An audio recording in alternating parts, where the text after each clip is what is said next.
ఇప్పుడు మేమందరం కడప జిల్లాకు సంబంధించి వైఎస్ఆర్ జిల్లాకు సంబంధించి 7 మంది ఇన్ఛార్జీలు, ఎమ్మెల్యేలు, తర్వాత ముఖ్య నాయకులు, ఎమ్మెల్సీలు అందరూ కలిసి మొత్తం పులివెందులకు సంబంధించిన మెడికల్ కాలేజీ, హాస్పిటలు, బిల్డింగ్స్ అన్నీ కూడా మనం ఇప్పుడు చూడడం జరిగింది. సో మనం అందరం కూడా చూడడం జరిగింది. ఈ బిల్డింగ్కి సంబంధించి 542 కోట్ల రూపాయల వ్యయంతో నిర్మించాలా అని చెప్పి నిర్మించడం జరిగింది. దాంట్లో బ్యాలెన్స్ మిగిలింది ఒక 120 కోట్ల రూపాయల విలువైన బిల్డింగ్స్ మాత్రమే పెండింగ్ ఉన్నాయి. సో మిగతా ఎక్విప్మెంట్ అంతా కూడా రావడం జరిగింది. దాంతోపాటు రిక్రూట్మెంట్ కూడా పూర్తిగా చేయడం జరిగింది. ఎందుకంటే ఇది 24 మార్చిలో దీన్ని మా అప్పటి ముఖ్యమంత్రి శ్రీ జగన్మోహన్ రెడ్డి గారి చేతుల మీదుగా ఇది మొదలైంది. సో పాత హాస్పిటల్కి సంబంధించి అక్కడ మూసివేసి అక్కడి నుంచి ఇక్కడికి మొత్తం అంతా కూడా షిఫ్ట్ చేయడం జరిగింది. సో ఇక్కడనే ఇప్పుడు పేషెంట్లు కూడా దాదాపు ప్రతిరోజు 600 నుంచి 1000 మంది ఓపీ కూడా ఇక్కడున్న పరిస్థితి మనం చూసినాం. సో మనం అందరం కూడా వాళ్ళందరితో కూడా మాట్లాడడం కూడా జరిగింది. సో ఇవన్నీ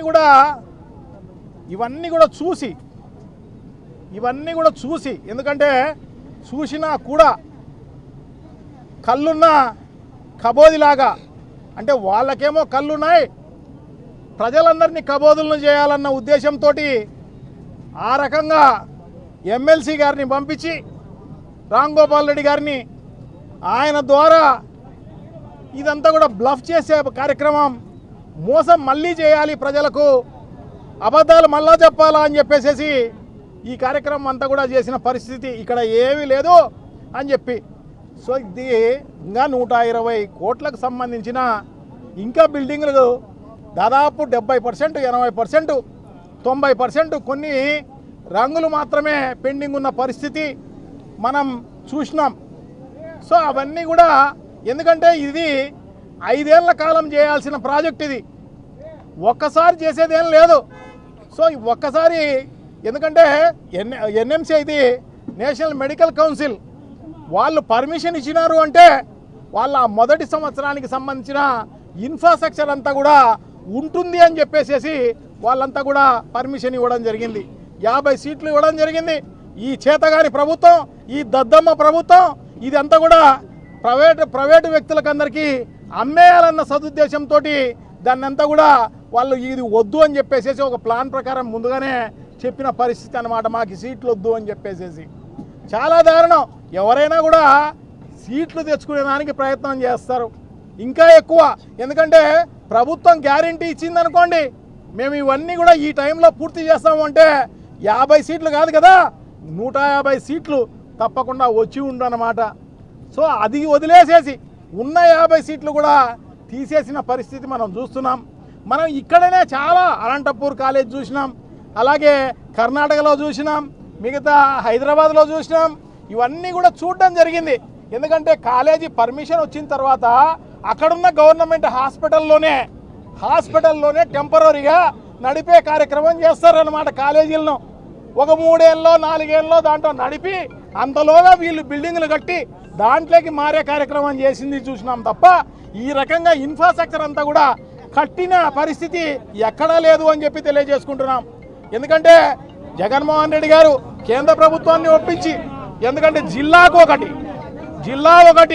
ఒకటి మెడికల్ కాలేజీ ఉండాలి, మెడికల్ కాలేజీ ఉంటే దానికి సంబంధించిన సూపర్ స్పెషాలిటీ అన్ని ఫెసిలిటీస్ అన్నీ వస్తాయి, వచ్చినందువల్ల ప్రజలందరికీ మేలు జరుగుతుంది అని చెప్పేసి వైద్యం వాళ్ళ చేతికే వాళ్ళ ముందుకొచ్చే విధంగా చేసిన ఘనత మా జగన్మోహన్ రెడ్డి గారిది, అప్పటి ముఖ్యమంత్రి గారిది. చాలా దూరదృష్టితో ఆలోచన చేసి అవన్నీ కూడా పెట్టిన పరిస్థితి మనం చూసినాం అన్నమాట. ఎందుకంటే ప్రజలకు అందుబాటులో ఉండాలి వైద్యము, అది నాణ్యమైన వైద్యం ఉండాలి అన్న ఉద్దేశంతో పెట్టిన పరిస్థితి అన్నమాట. సో అటువంటి దాన్ని ఈరోజు ఈ రకంగా ప్రైవేటు వ్యక్తులకు అందరికీ అమ్మే కార్యక్రమం ఇది ఒకటే కాదు, రాష్ట్రమే ప్రభుత్వానికి సంబంధించిన అన్ని ఆస్తులు అమ్మే కార్యక్రమమే చేస్తున్నారు. తప్పకుండా గుర్తుపెట్టుకోవాల్సిన అవసరం తప్పకుండా ఉంది. భవిష్యత్ తరాలు ఖచ్చితంగా ఆలోచన చేయాల్సిన అవసరం తప్పకుండా ఉంది. ఎందుకంటే ఈ ఆస్తులు ప్రభుత్వ ఆస్తులు అంటే ఇది ప్రజలకు సంబంధించిన ఆస్తులు. ఈ ఆస్తులను కాపాడుకోవాల్సిన బాధ్యత ఈ ప్రజలకు మాత్రమే ఉంది అని చెప్పి తెలియజేసుకుంటున్నాను అన్నమాట. సో తప్పకుండా అందరూ పోరాడాల్సిన అవసరం తప్పకుండా ఉంది. ఈ ప్రైవేటైజేషన్ అనేది ఇక్కడ కాదు, దీనికంటే ముందే దానికి అమ్మే కార్యక్రమం చేయడం జరుగుతుంది.